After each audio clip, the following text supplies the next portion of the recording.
when I got home. So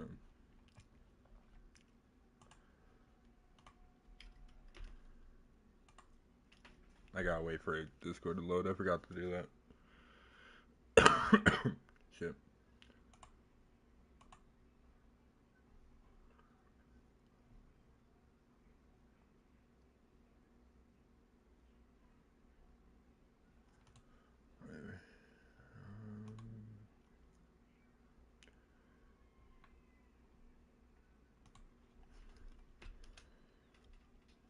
Everyone.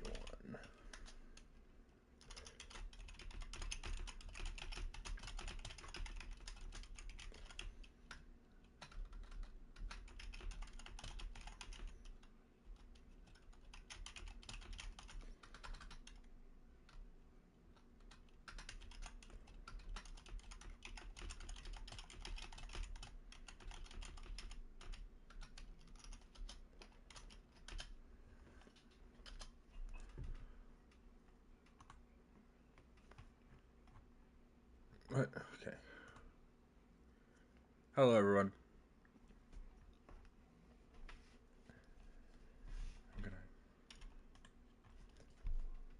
I just wanted to show you guys the tutorial on being an FO or team staff, and when I mean team staff, I mean like general manager, head coach, assistant coach. This is the tutorial. All right. First things first, I'm going to be on my team because I know everything by heart under my team because that's like my number one like focus, I guess. First of all, these purple puzzle piece things on the top left of each icon means your player is a scheme fit. And the scheme fit is exactly what you want when you're looking at a player. Because as you can see, as I just upgraded Deathly Gamer, he has 4 different things: deep threat, slot, playmaker, physical. Each player has their own archetype. Now, each position also has their own form of archetypes. Like you just saw the receivers right there, the quarterbacks: strong arm, field general, improviser, scrambler. Running backs: power back, elusive back, receiving back. They all have their own separate things. While these are pass protector, agile, power, vertical threat, possession, and blocking, I believe is the 3 tight end ones. And then, sorry. Then your defense, of course. Defensive line only has 3 as well: run stopper, speed rusher, power rusher. Now that goes for all 3 of your D linemen: your defensive tackles, your right end, and your left ends. Your outside linebackers, the most important position that is probably the hardest in the league to play, I would say, because not only are you a edge rusher, you can also be a pass cover and a run stopper, which is kind of very hard to do if you're doing all 3. Because, well, power rusher, speed rusher, 2 different. One's faster, one's more powerful. Run stopper usually is always going to be one of your highest overalls, no matter, even if you're mostly pass coverage. And then middle linebacker, they only have 3. It's pass coverage, field general, run stopper. Defense, safeties, hybrid zone, run support. Corners, man-to-man, slot, and zone. Now, this is just basic Madden stuff that you can learn. But obviously, your punt returners, your long snapper is always going to be one of your highest linemen. Same with your kickoff specialist. It's always going to be either your highest kicker or highest punter. And to just quickly show you, I run the vertical zone. Every scheme fit has its different looks. So vertical zone focuses on the strong arm QB with the elusive backs, the deep threat receivers, the vertical threat tight ends. You have basically mostly agile linemen, and your left tackle is your pass protector, while your fullback is blocking. And it tells you right on the top there, the vertical zone run uses agile linemen to create multiple holes for the halfback to choose from and forces the defense into assignment conflicts by taking downfield shots via play action pass. Players within 3 overall points of preferred player type will increase the scheme fit percentage. Players with a perfect scheme fit match will gain extra XP in the weekly training. So if you're ever wondering why players like shoot from, I don't know, like 85 to 91 within like 6 weeks, that's why. Players with perfect scheme fit, if they have a perfect scheme fit, they get extra XP. I usually have XP sliders really high. My defense, I run the disguise 3-4, which is power rushers, run stopper, defensive tackle, a power rush outside linebacker, a speed rush, or a power rush left outside linebacker, speed rush right outside linebacker, pass coverage middle linebackers, man-to-man corners, and hybrid safeties.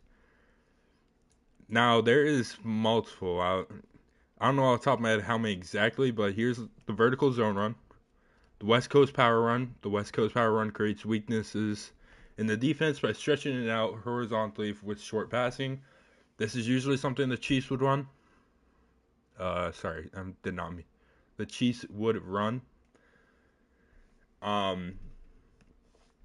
Usually that's something with like Tyreek Hill. You also want to use like those fast, speedy receivers. Something you want to use. The West Coast zone run. This one basically it utilizes the running back more if he's a speedy, elusive back. The offensive line is basically sorry. The offensive line is supposed to be fastest possible.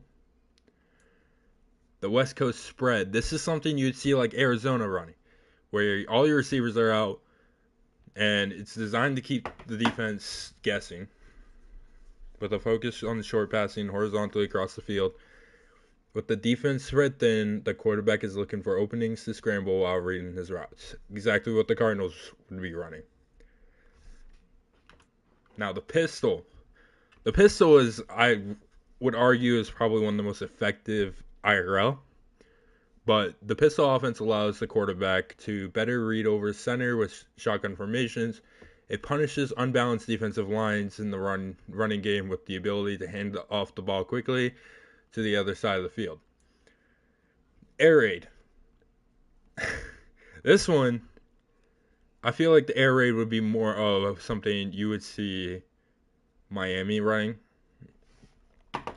A variant spread air raid gives the quarterback control of the play of the line of the scrimmage. The offensive focus on passing plays, but trusts the quarterback to diagnose the defense and call audibles when running lanes look open. Again, or not again, but I'm gonna say this: when I'm meaning a team, I'm not meaning like the MFL team. I'm meaning like IRL. I'm meaning IRL teams. This is something you see Miami running. I mean, let's be honest. Tyreek Hill probably is going to be the best in this decision. The run and shoot, I honestly wouldn't know who this would be considered. Maybe Jets. The run and shoot depends on high awareness receivers to adjust their routes in response to different coverages. It uses pre-snap motion and multiple receiver formations to help identify coverages. Now, that second sentence, I noticed a lot of people I feel like a lot of people are going to mistake that. It doesn't really affect in simulation. That the pre-snap, usually audibles only happen maybe once every 6 games. I mean, no one's really calling audibles.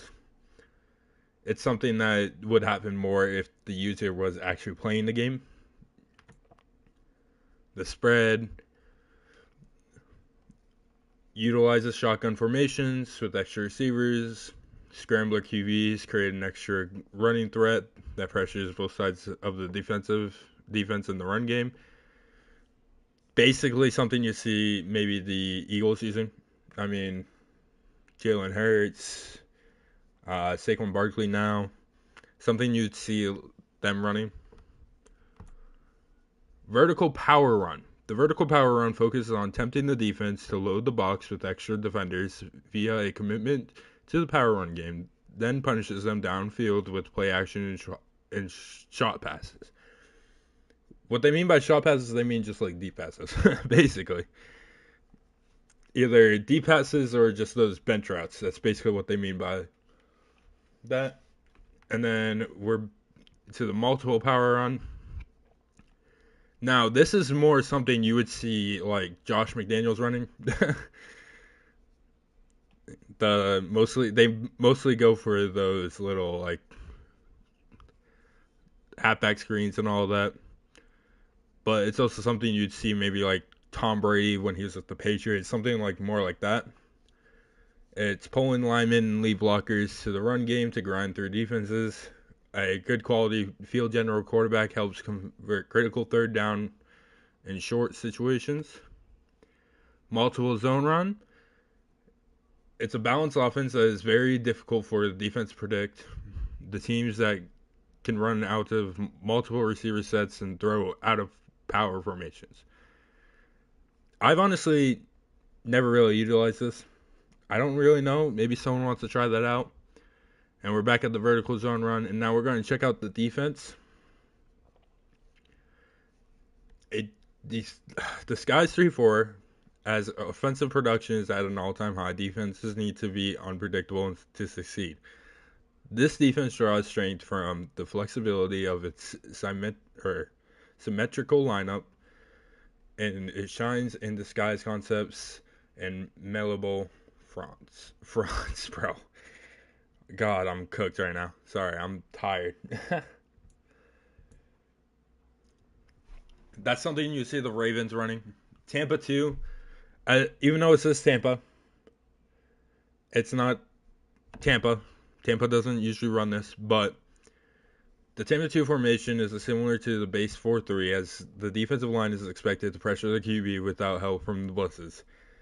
The Tampa 2 is unique for often having the MLB responsible for covering deep middle zone.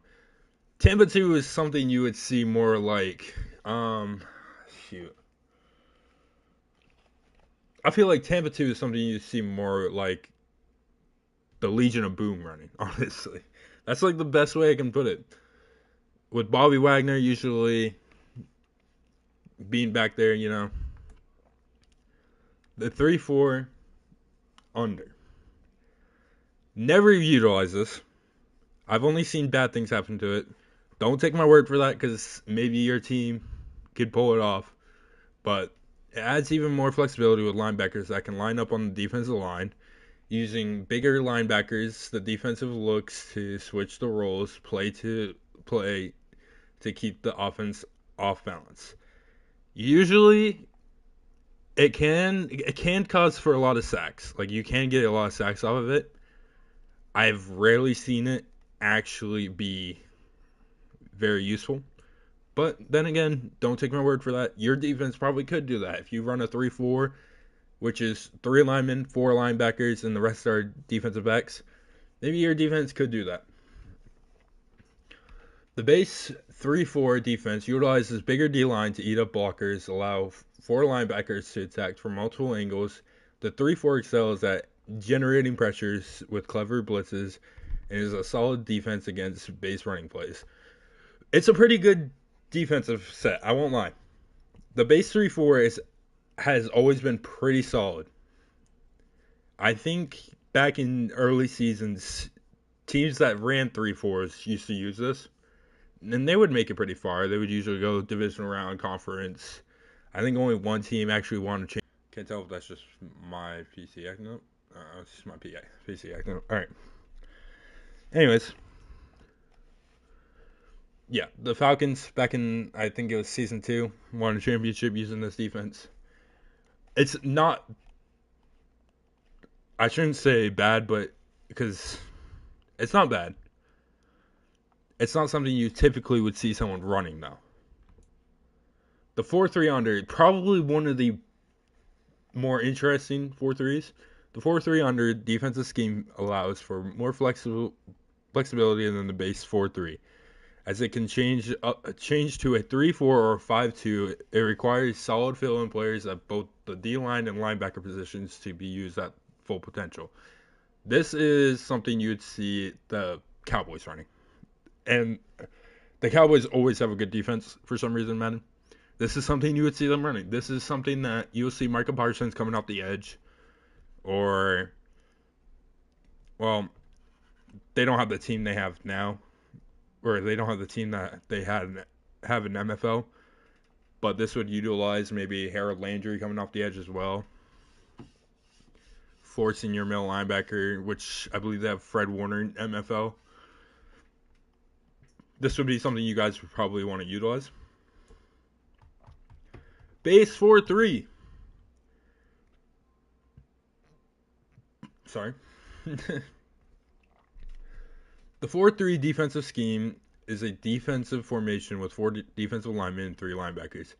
Ideal for generating a pass rush with minimal blitzing, allowing for 7 defenders to drop into coverage. Very good if you want a lot of interceptions, which is very good. You really do want that. Although it can cause for very big runs. So it's a plus minus situation. Really all these are, but this one's a little bit more. Because most teams that have a good running back will probably put up around 150 rushing yards on this defense if you guys utilize this. But you would also, as soon as they would throw, they would most likely throw an interception. Just saying. So it's a 50-50 chance. 46 defense. Where do I begin? The 46 defense features 8 players in the box and a weak side defensive line shift designed to confuse blocking assignments and bring heavy blitzes to outman and overwhelm offenses. Basically, really, really good at stopping the run and getting sacks. Really, really bad at getting interceptions. Basically, you have what it is you have 8 people basically in the box with only 3 people in coverage. That's basically what it is. You might have a safety and another safety, but they're both in the box. So this event can lead to a lot of big deep passes, but you are basically guaranteed to stop every run if you run this defense. Basically. The 4-3 cover 3. A 4-3 cover 3 defense focuses on forcing methodical offensive drives. Pass rushing up front, coverage in the middle, and safeties unafraid to play aggressively. This defense will force the offense to sustain their drives with small gains. Basically the Bills defense. Basically is what this defense is. It's not a bad defense if you have fast linebackers. If your linebackers aren't fast, then you're struggling in this defense. Because if you have fast linebackers, then those short passes, the small gains, won't really happen. But if your linebackers are slow, those small gains could turn into 8, 9, sometimes 10-yard gains. Granted, defense in general is hard, but 4-3 cover 3 kind of makes it pretty hard if you have slower linebackers. The 3-4 storm. Speed up front and coverage in the middle. The 3-4 storm defense is geared towards applying pressure to the quarterback as quickly as possible and having linebackers ready to capitalize on any passing errors. Pretty good. I'm not gonna lie. The 3-4 Storm is really good if you have fast players. Now, here's the issue. If you have anybody who's like a power rusher or something, who's slow, like 75, maybe 80 speed, it sucks. Just saying. You gotta have like people with high speeds. Unless it's like the defensive line, I would say around like 80 is pretty good for the defensive line. But your linebackers, 85 minimum. I would say 87 is probably the good spot. Corners, free safeties, strong safeties, they need to either be really good at zone coverage or really good at, or really fast, I mean. Basically how I would put that. Back to the Skies 3-4. So I went through over all the schemes, so you guys now know all the different schemes. My personal thoughts on it. As you guys can see, I run vertical zone run, Disguise 3-4. My team is pretty solid. Now we're going to go over the playbooks. I have the Tampa Bay offense. That is what I find the best offense fitting for me. And it works well with my scheme because I run the vertical zone run. Each of these have their own scheme fit. Like what you want to use with it. I believe so, right? Yep. Okay. The vertical zone run uses agile linemen to create multiple holes for the halfback to choose from and focus the defense into assignment conflicts by taking downfield shots via play action passes. So this is something that you would benefit using vertical zone run from. It has a lot more shotgun, a little bit of single back, and nothing really else after that. Cleveland. The playbook is built on a zone run West Coast scheme. The goal of this playbook is to run the ball to step up play action, attacking the short, intermediate levels of the field. So basically short and medium passes, a lot of running. Has a lot of different formations. They tend to use the I form a lot. Sometimes they run a single back, sometimes they run shotgun. I form, and I think it's strong I they tend to use a lot. In simulation, of course. Denver. Same thing with the Cleveland. But it's more of a wear down the defense type running the ball rather than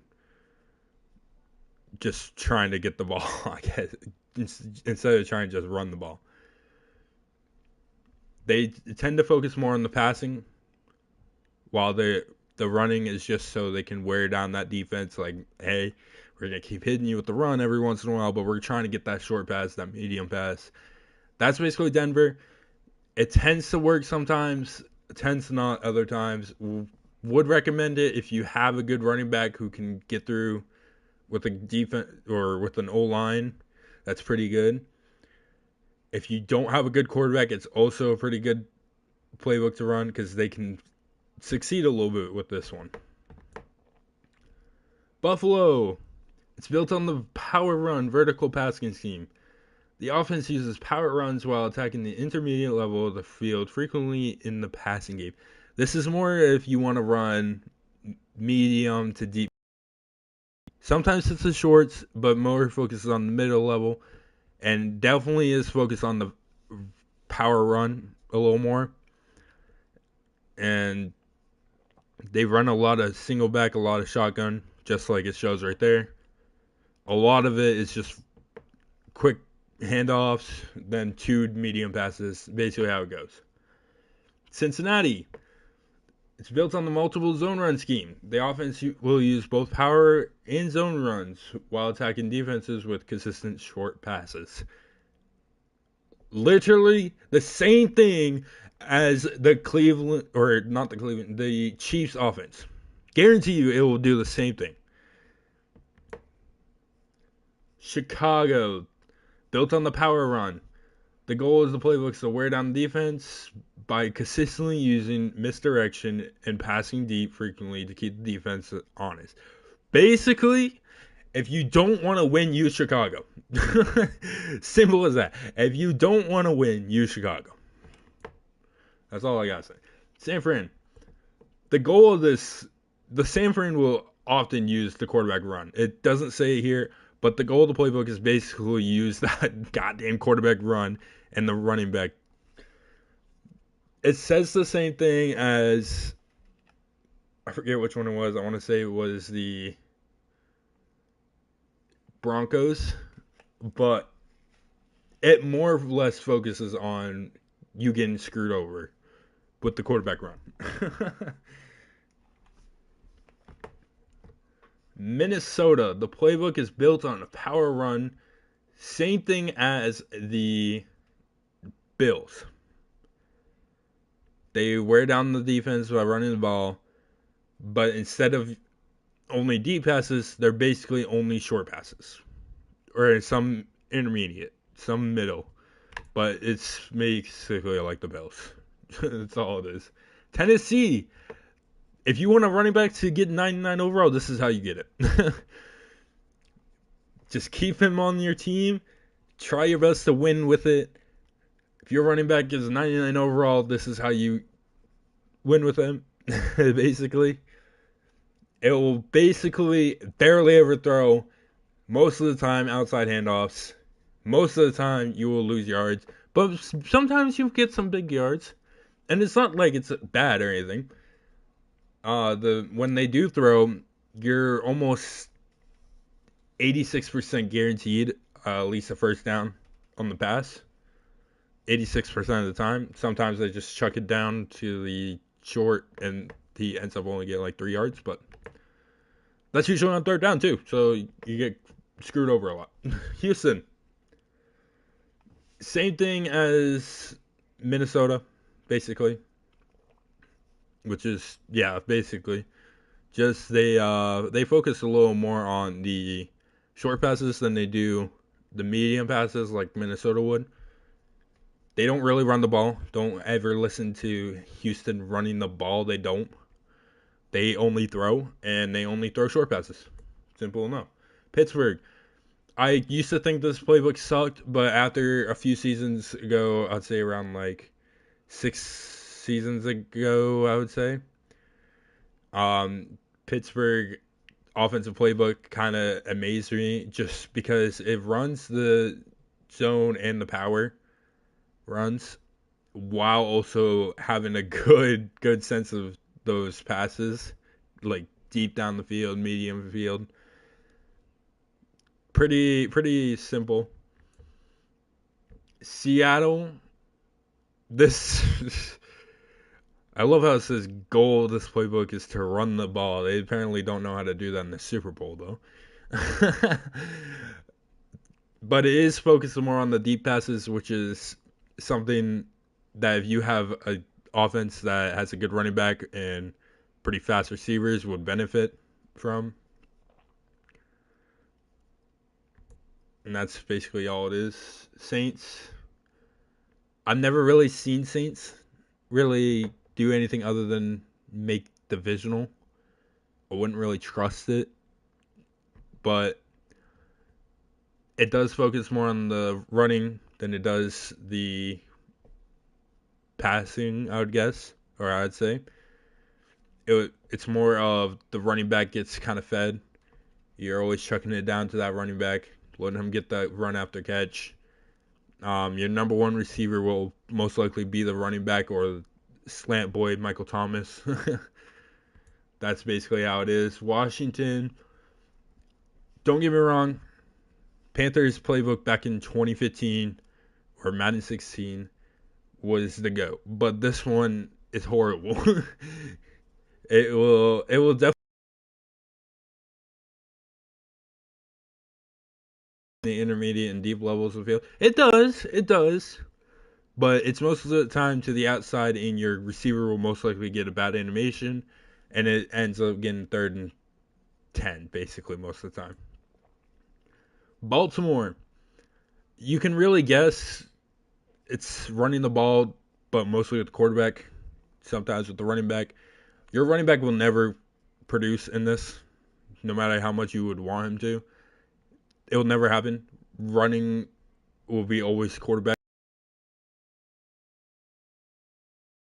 Actually succeed with it because for some reason they got crazy ass running back as a quarterback. But oops, Rams basically, how would you put it? Something you'd see Tom Brady run. Honestly, it's the West Coast scheme that fits with it the best. The zone run. It. Don't get me wrong. I've seen running backs do amazing with this, but it has to be a running back that's already superstar dev. If they're not superstar dev, they're not going to produce in this. That's basically all I have to say. It's mostly play action, all that. And the Raiders, it will run the ball a lot, and I mean a lot. And when it says throwing intermediate to deep levels, it really means short passes, and sometimes you'll throw a medium pass. Nothing crazy. It's really good if you have a solid team. Nothing crazy. Patriots also running the power run. Same thing. Oh, sorry. Excuse me. It's the same thing as Raiders, but the Patriots will have some more passing plays than the Raiders. That's really all it is. Carolina. It will definitely focus more on those up the middle type runs with the Carolina and the like chucking it down to your running back on the out route or whatever. So whatever they're running, the swing, whatever. That's what it would more focus on, and it's pretty good. Um, trying to think of it's pretty good if you have a good running back. It's pretty mediocre if you have a bad O line. That's basically how it is. Green Bay. The only thing I've seen really good out of Green Bay is when you run the Green Bay playbook, your quarterback will trust one-on-ones more often. I've seen receivers get literal toss-ups, like if you're just doing a fade in Football Fusion or something. Like that's Green Bay for you. It really does poor of a job on the running. I mean, not really, but it does a poor. It really is just toss-ups. That's all the Green Bay playbook's good for. Detroit has always been a pretty high-scoring offensive playbook for those really bad scoring offenses. Don't know what it is. In slow sim, it sucks, but in fast sim, you'll get 40 points a game if you run Detroit. Guaranteed. Jets literally just runs the ball and then throws sideline passes. All it is. Realistically. Jaguars. Same thing as Bears, honestly. It's just pretty mediocre. If you want to lose, run it. Go ahead. Giants. It will definitely utilize your running back in the passing game and the running game. But it's more or less those play action passes that Giants focus on. Atlanta. Atlanta is really good at hitting that medium level. It gives you like some solid runs. It's kind of like the running playbook for Carolina and Tennessee combined, while giving you that middle of the field attack like Buffalo. That's basically what it is. Philly. Philly, I haven't. I mean, it's worked, but it's also been, like if anyone other than Philadelphia actually uses it, it doesn't really work that well. That's how it always seems to play out. I also never give it the correct scheme it's supposed to have, so that might be why. McDaniels on the Miami Dolphins, it's basically the same thing as Buffalo, but it will hit more short passes than medium passes. Dallas, it will utilize your halfback as well. It will give those middle of the runs, very rarely outside runs, more middle runs. It will, how do I put this? It will sometimes be questionable because you will run a weird play where nobody gets open. And sometimes you would blow your lead 40 something because just Dallas, they were using the Dallas playbook. But you won't lose because Dallas never wins. Indianapolis. It, same thing as Tennessee, really. But it does have a little more on the passing. It's just their passing is pretty mediocre. Kansas City, this is realistically the most annoying playbook to run because your quarterback will throw a lot. But your quarterback also will, for some reason, throw interceptions a lot if you're not like say you're a new quarterback. Your quarterback will throw interceptions if you're a rookie. Just it's weird. It throws a lot, but it's also kind of trash a lot. I was gonna say something else was it's trash a lot. Chargers, I really have nothing to say about it. Just read what it says underneath. It's kind of mid. Arizona, the air raid offense, like I said, it will most definitely use that spread, and it will be, as I said, like your quarterback will be designed to run on most plays because 90% of the time your receivers are just not open because it sucks. Simple as that. And I'm back to Tampa Bay. So now we're going to look at the defensive playbooks. Defense. Actually, Baltimore has probably one of the better defensive playbooks. You will be in man-to-man a lot. So good fast corners who can man coverage definitely utilized in Baltimore. You will tend to be set up in that 4-4 for some reason. I don't understand why. It's 4 linemen, 4 linebackers. It sucks sometimes, but hey, it works.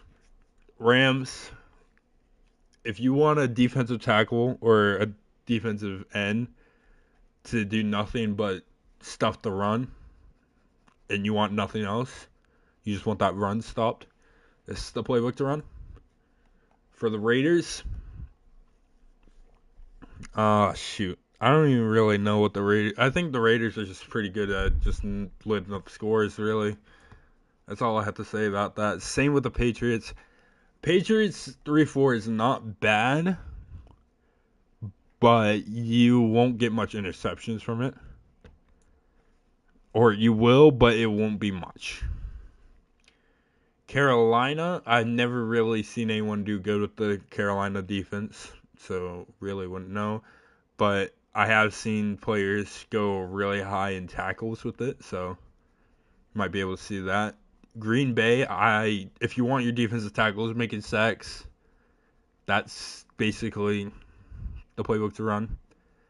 Other than that, it's just really good at stopping the run.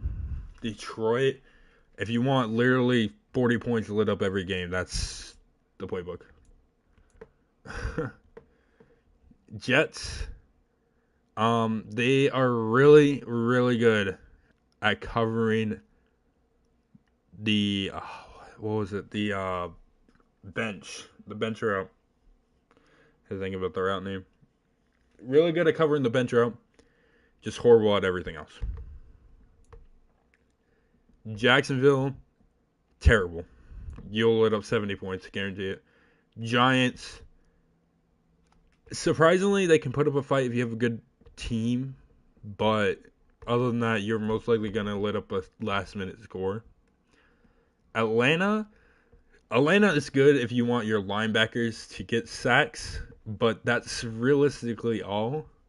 Your corners might do well in it, but that's about it. Philadelphia, pretty all around solid, but it will be more focused on stopping that run.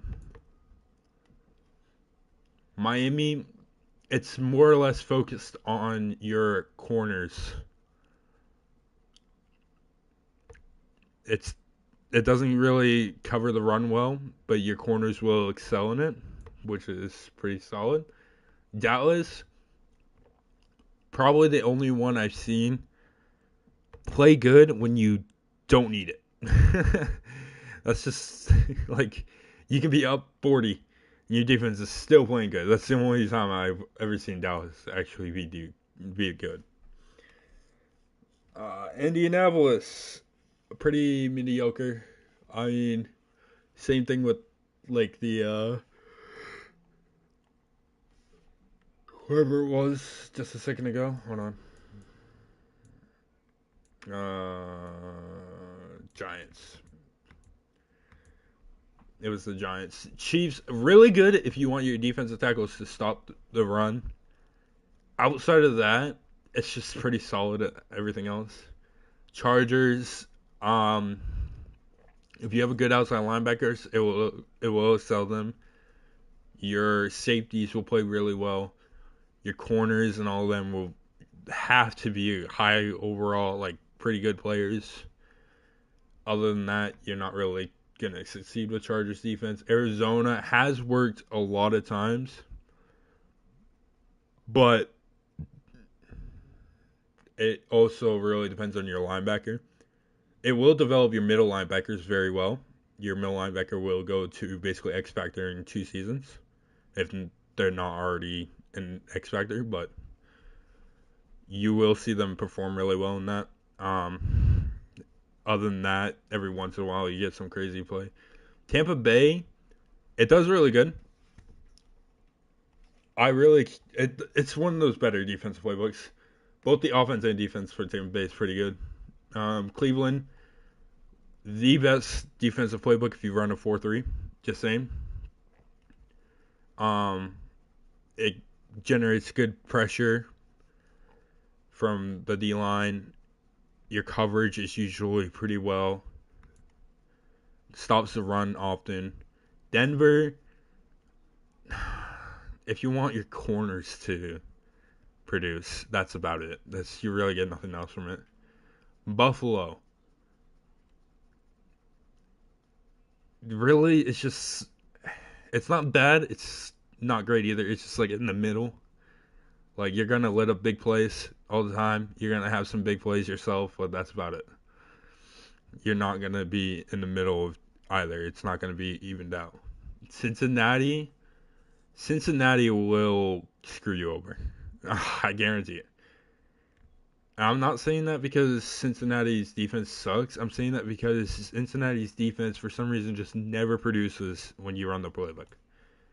Doesn't give you any plays to, like, it doesn't give you any turnovers, and it doesn't really help you either. Chicago. Now, that's basically like Cleveland, just a little bit less. Like, it will do as good as Cleveland, just take away some of the numbers. Like the tackles probably drop down 20 to 30. Your interceptions will probably drop down 2 or 3. 49ers, they have a really good defensive playbook. They're just kind of mediocre on it. It's like running a better Buffalo. It's the only really issue is that you will give up big plays because your safeties tend to get abused a little more. Minnesota, not a bad defense, not great either. Kind of like Buffalo, just like their offensive playbook. It's basically the same thing. Kind of sucks. Tennessee, your outside linebacker, your right outside linebacker will perform. Your defensive tackles will perform, or your defensive line in general will perform if you're in the 3-4. But other than that, you best hope your players can perform if you're going to run that.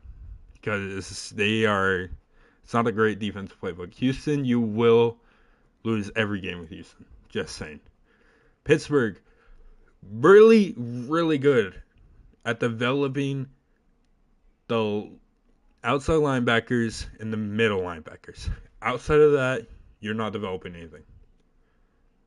Seattle, um, I think the best thing I've seen from Seattle over these seasons watching them is their safeties tend to develop better in Seattle. But really, outside of that, that's all. Saints. What can I say about Saints? Your defensive line will do well. Your corners will do well. Your linebackers will do crap, and your safeties will do crap. Basically. Washington, you will have the best run stop defense ever, but you will give up every big passing play. I guarantee you. Like, you will have multiple sacks. You will have multiple stops at the line for the runs, but you will lit up at least 400 yards passing. Guarantee it. And if you have good corners, you could run it and you would do well, but it's also iffy. We're back at Baltimore. All right. So now you guys see that those are the scheme fits. And when I talk about power running back, third down running back, this is what I'm talking about. See, your third down running back would be your receiving back. CMC's a 99 over receiving back, so he's mine. And obviously, Josh Jacobs is a 99 power back, so he's my power back. Your slot receiver will always be your highest, either wide receiver 2 or 3. Will rarely ever be your first. But the reason why, because of that, is because your wide receiver 1 needs to not be in the slot. It needs to be over on the outside edge. Your receiver will produce amazing if they're in the slot receiver. And yeah, your slot cornerback is someone you want that is fast, that can cover well. I have Dante Jackson. I really want Greedy Williams to develop, but he probably won't if I put them there. Your rush DT is always your run stopper. Your rush left end is always your speed rush. Yeah, your speed rusher, and your rush right end is always your power rusher. Your slot or a sub linebacker is always going to be your best pass coverage linebacker. In this case for me is Kenneth Murray with Logan and Kyrus Barnes as its backups. For FOs, you control this whole team. The only issue is, if I was to say, let's just theoretically, I put Gandy over Jacobs and McCaffrey. You would have to put Gandy over on specialist as well, so he would have to be up here. Obviously, I'm not actually going to keep that, but he would have to be up there as well to be the true running back 1. But even if he is right there, in like 2 or 3 weeks' time, he would drop down to RB3 again. It just, for some reason, the game doesn't allow you to keep the other guys. I have to go Matt Corral. Don't remind me. Here, what should I say? Your lineman, as much as overall doesn't matter for linemen, superstar dev does. So if you have a star dev, if you can get them superstar dev by running a lot of rushing and getting some good rushing, that would be great, because superstar dev linemen are the best to have. Other than that, you can run normal dev line just as long as they're over 75 overall. For tight ends, the only thing that really matters for tight ends is how balanced they are. They don't have to be insanely fast. They don't have to be insanely good at blocking. They just need to be balanced. Like Noah Fant, he plays probably one of the better tight ends in the league. I know that might not seem right because he's a 67 in the blocking department, but he plays really well because he's balanced. Um, Something you really want to look into for you guys is finding that playbook. I really wanted to do a preseason where you guys can find out what you want to run through the season, because I feel like it's important to find that playbook, to find that defense that will work well. The only issue with it is 1 week it might work, the next week it won't. That's the only issue. It's one of those 50-50 things you got to find out throughout the season. You find that defense, like I found my defense in the Baltimore Disguise 3-4 a while ago, and it took me about a good solid 10 seasons to finally find it.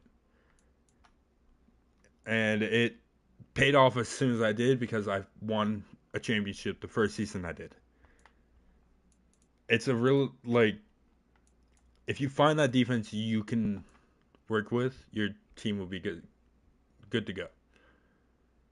Now, what I will say is, just because your quarterback, like if I go to, just because your quarterback has stats like mine, say 3.5K thousand or 3.5K passing yards, 34 touchdowns, 8 interceptions, doesn't mean they're the greatest quarterback ever. I mean, let's see. A rookie, literally 2 short on each. Well, 2 more interceptions, but Caden DeFitter, probably one of the better quarterbacks, and he has less touchdowns. Bob Ross, don't get me wrong, I love Bob Ross. He's pretty mediocre at quarterback. Ravens, Lamar Jackson. He will sell you every game. Guarantee it. You will not win a championship if you have Lamar Jackson. Just saying. Saints, Caleb Williams was injured throughout most of the season. I think he's finally back.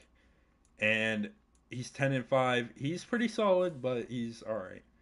Hurts, he will sell you. I mean, only one team has performed well with Hurts, and they lost in the championship. Joe Burrow, he's good. Don't get me wrong. Good quarterback. He has not a lot of interceptions for not a lot of, for not a lot of interceptions for not a lot of touchdowns. That doesn't mean he's trash. He is a good quarterback in this.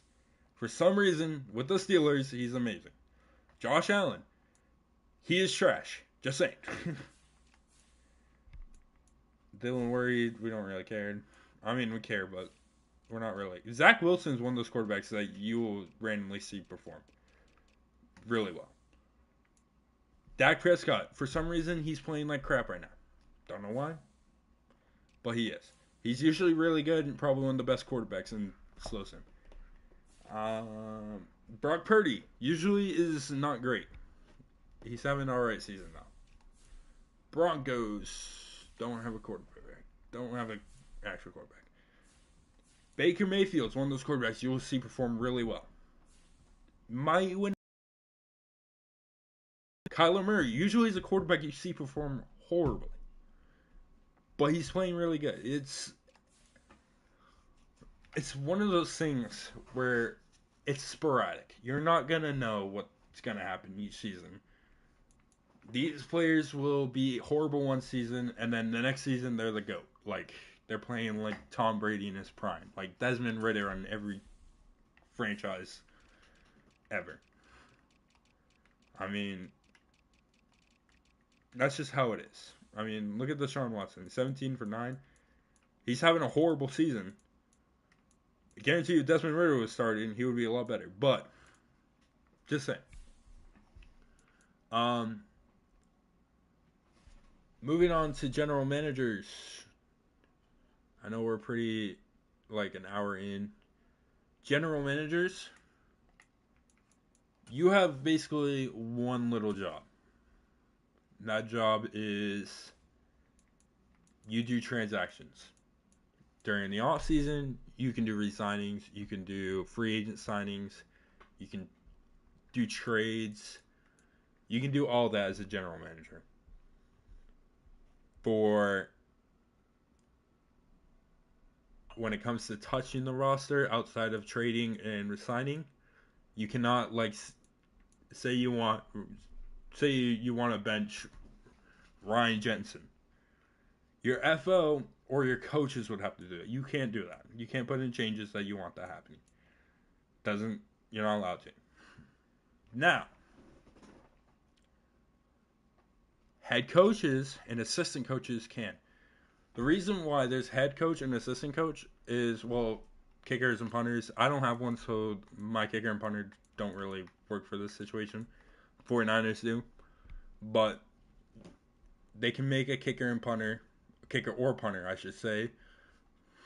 Because your head coach, say he makes a kicker, he could also make a punter. Same thing with the assistant coaches.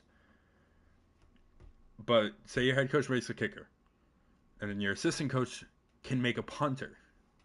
So they can be a player, like say I make Tony Mendoza my head coach. He can be his player and make a kicker.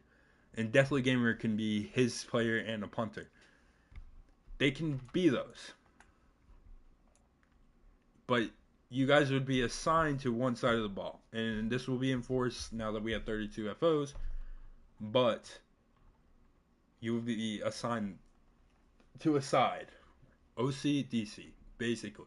Can't touch anything on the other side of the ball. And that will be as soon as there's two coaches. A head coach can touch the whole team. But if there's two coaches, then someone has to be assigned to one team. Simple as that. All I gotta say, really.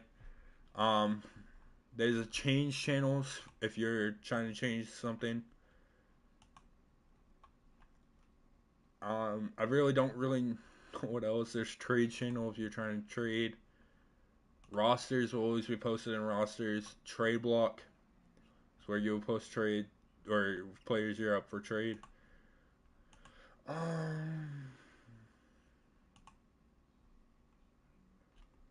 Yeah. Owners, you can promote people in the promotions channel. I really don't know what else to say.